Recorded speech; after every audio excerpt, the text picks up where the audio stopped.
नमस्कार दोस्तों, स्वागत है आप सभी का यूपीएससी उत्कर्ष में। मेरा नाम है पूजा द्विवेदी। हाल ही में एक दुर्घटना में 3 एस्पिरेंट्स की मृत्यु हो गई। ये 3 एस्पिरेंट्स एक नामदार कोचिंग में स्पेशल एरिया में पढ़ रहे थे, जिसको हम लाइब्रेरी कहते हैं, और ये लाइब्रेरी बेसमेंट में ऑपरेट कर रही थी। बेसमेंट में ऑपरेशन अलाउड नहीं है। बहुत सारी कोचिंग्स हैं जो इलीगली ऑपरेट कर रही हैं, जिसको फ्लैग किया था एक व्यक्ति ने 1 महीने पहले पीएमओ के द्वारा। उसके बाद भी इस पर कोई भी एक्शन नहीं लिया गया। जैसे ही फ्लैश फ्लड्स आए और देखा हमने किस तरह से उन 3 बच्चों की मृत्यु हो गई। अत्यधिक सुविधा देना भी कहीं कहीं ठीक नहीं माना जाता है। हुआ क्या है वो मैं आपको बताऊंगी। अत्यधिक सुविधा मैं क्यों कह रही हूँ, बाकी सारी चीज़ों पर भी नज़र डालते हैं, देखते हैं क्या हुआ है मामला। हाल ही में दिल्ली में हुई बारिश के चलते ओल्ड राजेंद्र नगर में राउज आईएएस कोचिंग के सेंटर के बेसमेंट में पानी भरने से 3 छात्रों की मृत्यु हो गई। और कुछ इस प्रकार से रेस्क्यू ऑपरेशंस चल रहे थे, जैसे कि आप देख सकते हैं। बच्चों की जब बॉडीज़ निकाली गई, मार्मिक अवस्था थी। 3 बच्चे थे, उसमें से एक उत्तर प्रदेश की थी श्रेया यादव जी, एक तान्या सोनी थी जो कि तेलंगाना से बिलोंग करती थी, और एक केरलाइट स्टूडेंट थे। मैं नाम नहीं जानती तो मैं नाम नहीं ले पाऊंगी, I am really sorry for that.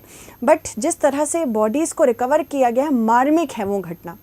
वो ऐसे बच्चे थे जो अपनी आंखों में ऐसे सपने लेके आए थे, जो हम सब देखते हैं कि हम कुछ बड़ा करेंगे, जीवन में कुछ बड़ा बनेंगे। उन्हें जब उन्होंने कूच किया होगा लाइब्रेरी की तरफ, तब उन्हें आइडिया भी नहीं होगा कि वो आज उनका आखिरी दिन होने वाला है, जो कि बहुत ज़्यादा दुखदायी घटना है। इससे पहले हमने देखा था कि एक व्यक्ति जो कि मेंस लिखने जा रहे थे, लाइव इलेक्ट्रिसिटी वायर की वजह से उनकी डेथ हो गई। क्या यही वैल्यू है लाइफ की हमारे कंट्री में? क्योंकि हम इतने पॉपुलस कंट्री हैं, इस वजह से यहाँ पर वैल्यू कुछ इस प्रकार से हमें दिख रही है। तो अगर हम बात करें, पुलिस ने बताया कि सूचना मिलने के बाद NDRF, national disaster response force को देर रात 3 छात्रों के शव को निकाला गया और 14 छात्रों को सुरक्षित निकाला गया। पुलिस ने पुष्टि की कि यह घटना उस समय हुई जब इलाके में एक नाला फट गया था, यानी कि सीवर फट गया था। इस हादसे में श्रेया यादव जो कि यूपी से बिलोंग करती थी, नेविन डार्विन केरल से बिलोंग करते थे, और तान्या सोनी जो कि तेलंगाना से बिलोंग करती थी, उनकी जान चली गई। बिल्डिंग में पावर कट हो गया। जैसे ही पानी भरने लगा, बिल्डिंग में पावर कट हुआ। और पता है, जो बायोमेट्रिक सिस्टम होता है, मैंने बोला ना, अत्यधिक सुविधा नहीं देनी चाहिए। बायोमेट्रिक सिस्टम इलेक्ट्रिसिटी से चलता है। जैसे ही लाइट्स ऑफ, जैसे ही पूरी बिल्डिंग में इलेक्ट्रिसिटी ऑफ कर दी गई, बायोमेट्रिक की सुविधा भी खत्म हो गई। बच्चे बाहर नहीं निकल पाए और बच्चों की मृत्यु हो गई। गेट बंद होने के कारण पानी शुरुआत में बेसमेंट में नहीं घुसा था, लेकिन कुछ मिनट बाद ही पानी का प्रेशर तेज हुआ और गेट टूट गया। और गेट टूटने के बाद पानी तेजी से बेसमेंट में भरने लगा। चश्मदीद ने बताया कि बहाव इतना तेज था कि सीढ़ियाँ चढ़ना मुश्किल हो रहा था। कुछ सेकंड में ही घुटनों तक पानी भर गया। ऐसे में स्टूडेंट बेंच पर खड़े हो गए। महज 2 से 3 मिनट में ही पूरा बेसमेंट 10 से 12 फीट पानी से भर गया। बाद में बच्चों को बचाने के लिए रस्सियां फेंकी गई, लेकिन पानी गंदा था, इसलिए रस्सी दिखाई भी नहीं दे रही थी। पुलिस ने कोचिंग मालिक और कोऑर्डिनेटर को गिरफ्तार कर लिया है और फिर उसके बाद कोर्ट में पेश किया गया। बहुत ही मार्मिक दुर्घटना है। जिस प्रकार से बच्चों की मृत्यु हुई है, ऐसी मृत्यु वो डिज़र्व नहीं करते थे। और 3 से 5 हज़ार फीस लेने के बावजूद अगर आप बेसमेंट में कोचिंग चला रहे हैं, तब तो फिर 3 से 5 हज़ार लाइब्रेरी की फ़ीस लेने के बाद और लाखों फीस लेने के बाद अगर आप बेसमेंट में कोचिंग चला रहे हैं, बेसमेंट में लाइब्रेरी सुविधा दे रहे हैं, तो आप अपने अंदर झांक के देखिए कि कोचिंग इंडस्ट्री किस प्रकार से कमर्शलाइजेशन में इतनी पागल हो चुकी है कि सेफ्टी के लिए भी वो ठीक से दरवाजे नहीं खोल पाती है, जहाँ से उन्होंने 14 दिन की न्यायिक हिरासत में भेज दिया गया है। वहीं दिल्ली के एलजी के सक्सेना ने डिविजनल कमिश्नर से मंगलवार तक रिपोर्ट भी पेश करने की बात की गई है। दिल्ली सरकार ने मुख्य सचिव को कोचिंग संस्थान के बेसमेंट में पानी भरने और छात्रों के फंसने की घटना की मजिस्ट्रियल जांच भी शुरू कर दी है। दिल्ली के मेयर ने एमसीडी कमिश्नर को निर्देश दिया है कि उन सभी कोचिंग सेंटर के खिलाफ कार्रवाई होनी चाहिए जो बेसमेंट में व्यवसायिक गतिविधियां चला रहे हैं, क्योंकि basement is not made for that. Basement is made for parking, basement is made for other activities. क्या आप अपने घर में बेसमेंट में कोई भी तैयारी करेंगे? नहीं करेंगे। क्यों?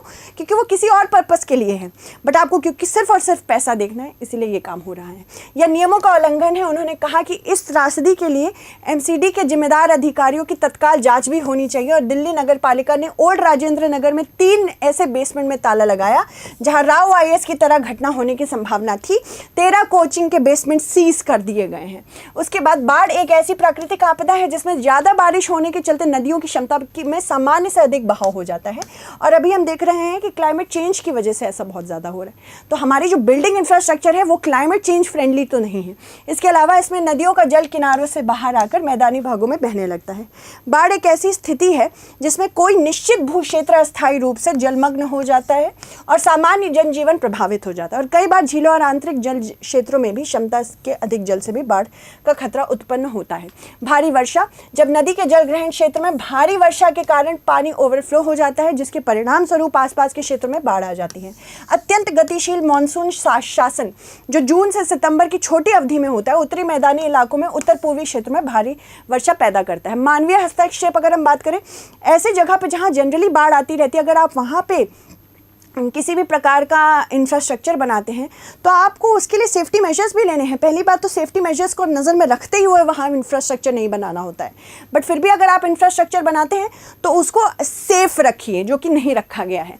तटबंधों, नहरों और रेलवे से जुड़े निर्माण के चलते नदियों में जल प्रवाह में तमाम प्रकार की बाधाएं भी आ जाती है, लिहाजा बाढ़ का आना कोई अप्रत्याशित घटना नहीं है। युवा अवस्था में नदियों की घुमावदार प्राकृतिक पाठ्यक्रम होता है, उसमें परिवर्तन के कारण बनती हुई और बाढ़ भी आती है। भूकंप के परिणाम स्वरूप नदी की धारा बदल जाती है और परिणाम स्वरूप बाढ़ भी आती है। ब्रह्मपुत्र नदी इसका प्रमुख उदाहरण है। निरंतर अवसादन के कारण नदी के तल उथले हो जाते हैं। हिमालय की नदियां बड़ी मात्रा में अवसादन लाती है, जिससे जल धारण क्षमता कम हो जाती है, जिसके परिणाम स्वरूप भारी मात्रा में पानी का अति प्रवाह होता है। नरम तृतीयक चट्टानों के साथ मिश्रित ब्रह्मपुत्र की कम ढाल अवसादन को तेज करती हैं, जिससे नदी के मार्ग अवरुद्ध हो जाते हैं। पहाड़ी क्षेत्रों में भारी वर्षा के कारण आसपास के निचले इलाकों में भी बाढ़ आती है। हिमालयी क्षेत्रों में यह प्रमुख कारण है। 2013 के उत्तराखंड बाढ़ बादल फटने के साथ साथ भूस्खलन के कारण भी हुआ था। गंगा जैसी हिमालयी नदियां गर्मियों में बर्फ पिघलने से बाढ़, मतलब ये बाढ़ की क्षमता बढ़ती चली जाएगी, अब ये कम नहीं होगी। अगर जंगलों की कटाई की बात करें तो पानी के बहाव के चलते मिट्टी के कटाव होने की सामान्य बात है, लेकिन पेड़ पौधे मिट्टी कटाई को रोकने की अहम भूमिका निभाते हैं। अगर पेड़ पौधे नहीं रहेंगे तो यहाँ पे जंगलों की कटाई की वजह से भी लैंडस्लाइड, भूस्खलन, लिक्विफैक्शन, ये सारी चीज़ें होती रहेंगी। भारत में बाढ़ की आपदा से अत्यधिक असुरक्षित है, मतलब हमारे देश में बाढ़ ऐसे आती रहेगी। बाढ़ बार बार आने वाली एक ऐसी आपदा है जिससे लोगों के जीवन में भारी क्षति होती है। इसके कारण आजीविका तंत्र, संपत्ति, आधार ढांचों तथा जन सुविधाओं को काफ़ी क्षति पहुंचती है। बाढ़ से घर, इमारत, सड़क, पुल, रेलवे, बिजली लाइन, संचार नेटवर्क सब प्रभावित होते हैं। बाढ़ फसलों, पशुधन, वाहनों और अन्य संपत्तियों को भी क्षति पहुंचाती है। बाढ़ लोगों को अपना घर छोड़कर सुरक्षित स्थानों पर शरण लेने के लिए विवश करती है। बाढ़ खाद्य, जल, स्वच्छता, स्वास्थ्य देखभाल सब पर असर डालती है। बाढ़ नदियों और आर्द्र भूमियों के जल विज्ञान एवं जैव विविधता को बदलकर उनकी पारिस्थितिक संतुलन को बदलती है। जिस तरह से शहरीकरण हो रहा है, जिस प्रकार से ऐसे इंफ्रास्ट्रक्चर बन रहे जो इलीगल हैं, उन पे क्यों नहीं मार होती, ये भी बहुत बड़ा क्वेश्चन है। राष्ट्रीय बाढ़ प्रबंधन आयोग की बात करें तो वर्ष 1954 में स्थापित किया गया था। इसके तहत विभिन्न राज्यों द्वारा विभिन्न संरचनात्मक और गैर संरचनात्मक तरीकों से लागू किया गया था। राष्ट्रीय बाढ़ आयोग 76 में आया था, 1976 में। इसका मुख्य उद्देश्य बाढ़ नियंत्रण के लिए वैज्ञानिक होना चाहिए, एकीकृत होना चाहिए, समन्वित दृष्टिकोण विकसित करने की बात की गई थी। मानवीय गतिविधियों को नियंत्रित करने के लिए इसने बाढ़ के मैदानों को जोनिंग और प्रबंधन का सुझाव भी दिया। क्षेत्रीय कार्यबल की बात करें 1996, इससे राष्ट्रीय बाढ़ आयोग की सिफारिशों से प्रभाव की समीक्षा के लिए स्थापित किया गया था। बाढ़ के मैदानों की जोनिंग के कार्यान्वयन के बाद इसने बाढ़ शमन को भी महत्वपूर्ण सुझाव दिया। राष्ट्रीय जल नीति 2002 की बात करें तो इसके तहत निम्नलिखित सिफारिशें की गई थी कि बाढ़ नियंत्रण और प्रबंधन के लिए बेसिन वॉर जोन बनाया जाए, जलाशय नियम नीति, बाढ़ नियंत्रण की प्रमुखता को ध्यान में रखा जाए, गैर संरचनात्मक उपायों पर अधिक जोर दिया जाए, बाढ़ के मैदानों में बस्तियों और आर्थिक गतिविधियों का समन्वय किया जाए। ठीक है, बाढ़ आने से पहले क्या किया जाना चाहिए? बाढ़ प्रभावित क्षेत्रों में तब तक निर्माण से बचना चाहिए जब तक बहुत ज़्यादा जरूरी नहीं है। स्पेशली बेसमेंट में तो काम नहीं करना चाहिए। यदि बाढ़ आने की आशंका रहती है तो भट्टी, जल तापक तथा इलेक्ट्रिक पैनल को किसी ऊंचे स्थान पर रखें। अपने घर की नालियों को हमेशा साफ करते रहें और चेक वाल्व भी लगाएं ताकि फिल्टर भरे, अगर फिल्टर में कूड़ा भर जाए उसको निकालें भी। अपने समुदाय अधिकारियों को पता लगाइए कि संपर्क कहाँ करें अगर ऐसे सीवर से जुड़ी दुर्घटना होती है। रिसाव को रोकने के लिए अपने बेसमेंट में वाटर प्रूफिंग कंपाउंड की दीवारों को भी सील करें।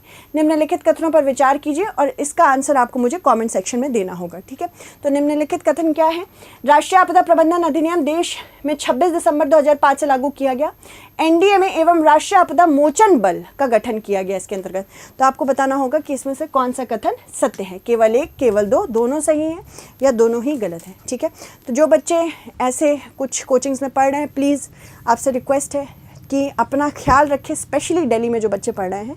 आई एम रियली सॉरी, हमारी पूरी कोचिंग फ्रेटर्निटी एजुकेटर्स की तरफ से मैं माफ़ी मांगती हूँ कि हमने शायद अपनी तरफ से भी, पहले मुझे लगता था, जैसे कि मैंने कहा कि बहुत ज़्यादा हम लोग बोलते थे we are not saving lives, we are saving PDFs, but this is not true in this case any more. We have to save lives. Thank you so much everyone.